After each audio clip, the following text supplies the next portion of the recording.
بسم اللہ الرحمن الرحیم۔ سورہ ابراہیم علیہ السلام۔ ترجمے کا آغاز ہوتا ہے الف لام را، اے محمد صلی اللہ علیہ وسلم، یہ ایک کتاب ہے جس کو ہم نے تمہاری طرف نازل کیا ہے تاکہ تم لوگوں کو تاریکیوں سے نکال کر روشنی میں لاؤ ان کے رب کی توفیق سے اس خدا کے راستے پر جو زبردست اور اپنی ذات میں آپ محمود ہے اور زمین اور آسمانوں کی ساری موجودات کا مالک ہے، اور سخت تباہ کن سزا ہے قبول حق سے انکار کرنے والوں کے لیے جو دنیا کی زندگی کو آخرت پر ترجیح دیتے ہیں، جو اللہ کے راستے سے لوگوں کو روک رہے ہیں اور چاہتے ہیں کہ یہ راستہ ان کی خواہشات کے مطابق راہ ہو جائے۔ یہ لوگ گمراہی میں بہت دور نکل گئے ہیں۔ ہم نے اپنا پیغام دینے کے لیے جب کبھی کوئی رسول بھیجا ہے، اس نے اپنی قوم کی زبان میں پیغام دیا ہے تاکہ وہ انہیں اچھی طرح کھول کر بات سمجھائے۔ پھر اللہ جسے چاہتا ہے بھٹکا دیتا ہے اور جسے چاہتا ہے ہدایت بخشتا ہے، وہ بالا دست اور حکیم ہے۔ ہم اس سے پہلے موسیٰ کو بھی اپنی نشانیوں کے ساتھ بھیج چکے ہیں۔ اسے بھی ہم نے حکم دیا تھا کہ اپنی قوم کو تاریکیوں سے نکال کر روشنی میں لا اور انہیں تاریخ الہی کے سبق آموز واقعات سنا کر نصیحت کر۔ ان واقعات میں بڑی نشانیاں ہیں ہر اس شخص کے لیے جو صبر اور شکر کرنے والا ہو۔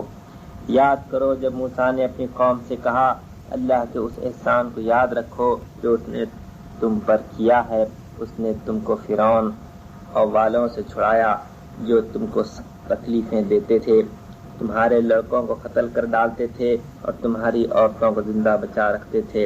اس میں تمہارے رب کی طرف سے تمہاری بڑی آزمائش تھی، اور یاد رکھو تمہارے رب نے خبردار کر دیا تھا کہ اگر شکر گزار بنو گے تو میں تم کو اور زیادہ نوازوں گا، اور اگر کفران نعمت کرو گے تو میری سزا بہت سخت ہے۔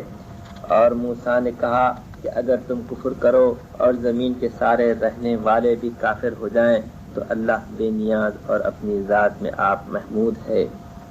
کیا تمہیں ان قوموں کے حالات نہیں پہنچے جو تم سے پہلے گزر چکی ہیں؟ قوم نوح علیہ السلام، عاد، سمود اور ان کے بعد آنے والی بہت سی قومیں جن کا شمار اللہ ہی کو معلوم ہے۔ ان کے رسول جب ان کے پاس صاف صاف باتیں اور کھلی کھلی نشانیاں لیے ہوئے آئے تو انہوں نے اپنے منہ میں ہاتھ دبا لیے اور کہا کہ جس پیغام کے ساتھ تم بھیجے گئے ہو ہم اس کو نہیں مانتے، اور جس چیز کی تم ہمیں دعوت دیتے ہو اس کی طرف سے ہم سخت الجان عامر شک میں پڑے ہوئے ہیں۔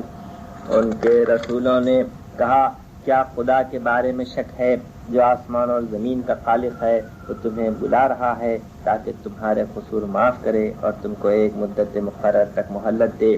انہوں نے جواب دیا، تم کچھ نہیں ہو مگر ویسے ہی انسان جیسے ہم ہیں۔ تم ہمیں ان ہستیوں کی بندگی سے روکنا چاہتے ہو جن کی بندگی باپ دادا سے ہوتی چلی آ رہی ہے۔ اچھا تو لاؤ کوئی سری سند۔ ان کے رسولوں نے ان سے کہا، واقعی ہم کچھ نہیں ہیں مگر تم ہی جیسے انسان، لیکن اللہ اپنے بندوں میں سے جس کو چاہتا ہے نوازتا ہے، اور یہ ہمارے اختیار میں نہیں ہے کہ تمہیں کوئی سند لا دیں۔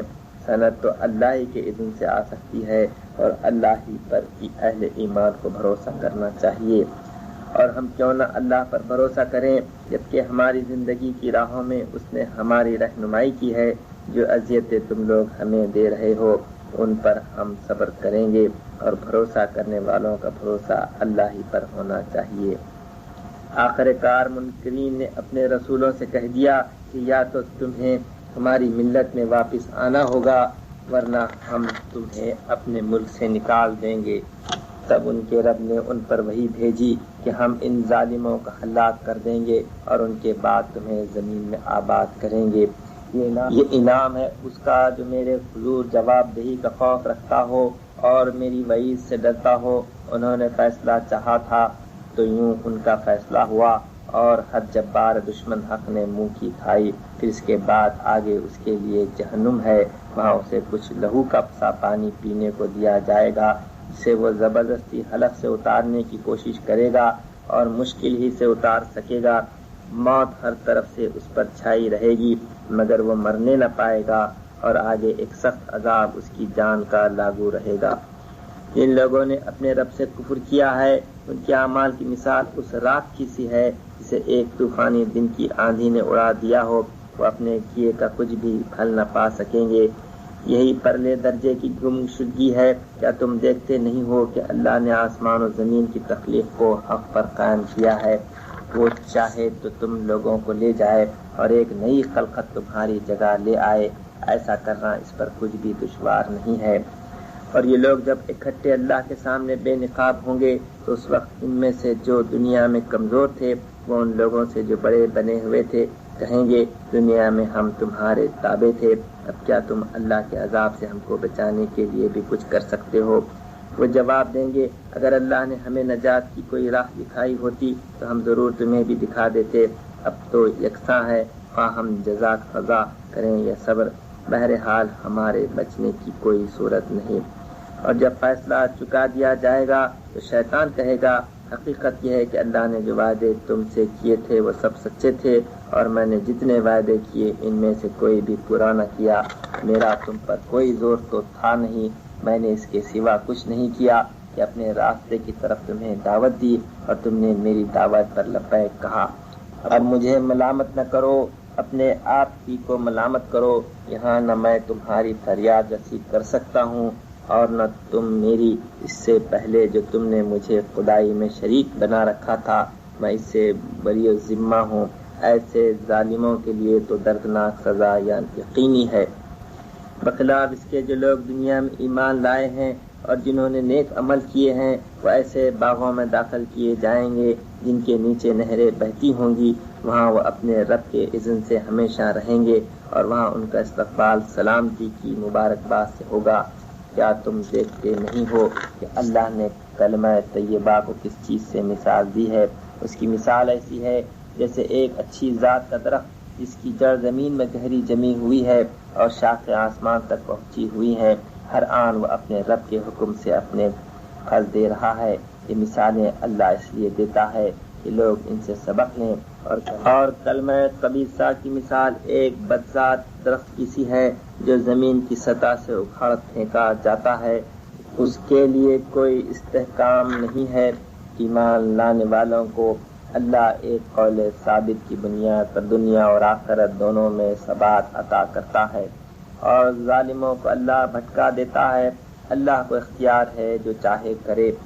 تم نے دیکھا ان لوگوں کو جنہوں نے اللہ کی نعمت پائی اور اس سے کفران نعمت سے بدل ڈالا اور اپنے ساتھ اپنی قوم کو بھی ہلاکت کے گھر میں جھونک دیا، یعنی جہنم، جس میں وہ جھلسے جائیں گے اور وہ بدترین جائے قرار ہے۔ اور اللہ کے کچھ ہمسر تجویز کر لیے تاکہ وہ انہیں اللہ کے راستے سے بھٹکا دیں۔ ان سے کہو اچھا مزے کر لو، آخر کار تمہیں پلٹ کر جانا تو دوزخی میں ہے۔ اے نبی صلی اللہ علیہ وسلم، میرے جو بندے ایمان لائے ہیں ان سے کہہ دو کہ نماز قائم کریں اور جو کچھ ہم نے ان کو دیا ہے اس میں سے کھلے اور چھپے راہ خیر میں خرچ کریں، قبل اس کے کہ وہ دن آئے جس میں نہ خرید و فروخت ہوگی اور نہ دوست نوازی ہو سکے گی۔ اللہ وہی تو ہے جس نے زمین اور آسمانوں کو پیدا کیا اور آسمان سے پانی برسایا، پھر اس کے ذریعے سے تمہاری رزق رسانی کے لیے طرح طرح کے پھل پیدا کیے، جس نے کشتی کو تمہارے لیے مسخر کیا کہ سمندر میں اس کے حکم سے چلے، اور دریاؤں کو تمہارے لیے مسخر کیا، جس نے سورج اور چاند کو تمہارے لیے مسخر کیا کہ لگاتار چلے جا رہے ہیں، اور رات اور دن کو تمہارے لیے مسخر کیا، جس نے وہ سب کچھ تمہیں دیا جو تم نے مانگا۔ اگر تم اللہ کی نعمتوں کا شمار کرنا چاہو تو کر نہیں سکتے۔ حقیقت یہ ہے کہ انسان بڑا ہی بے انصاف اور ناشکرا ہے۔ یاد کرو وہ وقت جب ابراہیم علیہ السلام نے دعا کی تھی کہ پروردگار اس شہر کو امن کا شہر بنا اور مجھے اور میری اولاد کو بت پرستی سے بچا۔ پروردگار ان بتوں نے بہتوں کو گمراہی میں ڈالا ہے، ممکن ہے کہ میری اولاد کو بھی یہ گمراہ کر دیں، لہذا ان میں سے جو میرے طریقے پر چلے وہ میرا ہے، اور جو میرے خلاف طریقے اختیار کرے تو یقیناً تو درگزر کرنے والا مہربان ہے۔ پروردگار میں نے ایک بے آب و گیا وادی میں اپنی اولاد کے ایک حصے کو تیرے محترم گھر کے پاس لا بسایا ہے۔ پروردگار یہ میں نے اس لیے کیا ہے کہ یہ لوگ یہاں نماز قائم کریں، لہذا تو لوگوں کے دلوں کو ان کا مشتاق بنا اور انہیں کھانے کو پھل دے، شاید کہ شکر گزار بنے۔ پروردگار تو جانتا ہے جو کچھ ہم چھپاتے ہیں اور جو کچھ ظاہر کرتے ہیں، اور واقعی اللہ سے کچھ بھی چھپا ہوا نہیں ہے، نہ زمین میں نہ آسمانوں میں۔ شکر ہے اس خدا کا جس نے مجھے اس بڑھاپے میں اسماعیل اور اسحاق جیسے بیٹے دیے۔ حقیقت یہ ہے کہ میرا رب ضرور دعا سنتا ہے۔ اے پروردگار مجھے نماز قائم کرنے والا بنا، اور میری اولاد سے بھی ایسے لوگ اٹھا جو یہ کام کریں۔ پروردگار میری دعا قبول کر۔ پروردگار مجھے اور میرے والدین کو اور سب ایمان لانے والوں کو اس دن معاف کر دیجیے جب کہ حساب قائم ہوگا۔ اب یہ ظالم لوگ جو کچھ کر رہے ہیں، اللہ کو تم اس سے غافل نہ سمجھو، اللہ تو انہیں ٹال رہا ہے اس دن کے لیے جب حال یہ ہوگا کہ آنکھیں پھٹی کی پھٹی رہ گئی ہیں، سر اٹھائے بھاگے چلے جا رہے ہیں، نظریں اوپر جمی ہیں اور دل اڑے جاتے ہیں۔ اے محمد صلی اللہ علیہ وسلم، اس دن سے تم انہیں ڈراؤ جبکہ عذاب انہیں آ لے گا۔ اس وقت یہ ظالم کہیں گے کہ اے ہمارے رب، ہمیں تھوڑی سی مہلت اور دے دے، ہم تیری دعوت کو لبیک کہیں گے اور رسولوں کی پیروی کریں گے، مگر انہیں صاف جواب دے دیا جائے گا کہ کیا تم وہی لوگ نہیں ہو جو اس سے پہلے قسمیں کھا کھا کر کہتے تھے کہ ہم پر تو کبھی زوال آنا ہی نہیں ہے، حالانکہ تم ان قوموں کی بستیوں میں رہ بس چکے تھے جنہوں نے اپنے اوپر آپ ظلم کیا تھا، اور دیکھ چکے تھے کہ ہم نے ان سے کیا سلوک کیا، اور ان کی مثال دے دے کر ہم تمہیں سمجھا بھی چکے تھے۔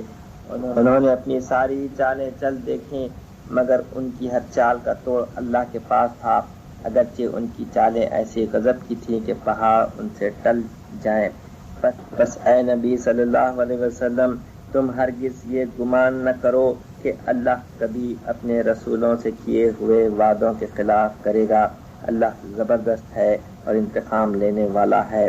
ڈراؤ انہیں اس دن سے جبکہ زمین اور آسمان بدل کر کچھ سے کچھ کر دیے جائیں گے، اور سب کے سب اللہ واحد قہار کے سامنے بے نقاب حاضر ہو جائیں گے۔ اس روز تم مجرموں کو دیکھو گے کہ زنجیروں میں ہاتھ پاؤں جکڑے ہوں گے، تار کول کے لباس پہنے ہوئے ہوں گے، اور آگ کے شعلے ان کے چہروں پر چھائے جا رہے ہوں گے۔ یہ اس لیے ہوگا کہ اللہ ہر متنفس کو اس کے کیے کا بدلہ دے گا۔ اللہ کو حساب لیتے کچھ دیر نہیں لگتی۔ یہ ایک پیغام ہے سب انسانوں کے لیے، اور یہ بھیجا گیا ہے اس لیے کہ ان کو اس کے ذریعے سے خبردار کر دیا جائے، اور وہ جان لے کہ حقیقت میں خدا بس ایک ہی ہے، اور جو عقل رکھتے ہیں وہ ہوش میں آ جائیں۔ یہاں پر سورہ حضرت ابراہیم علیہ السلام کا ترجمہ ختم ہوتا ہے۔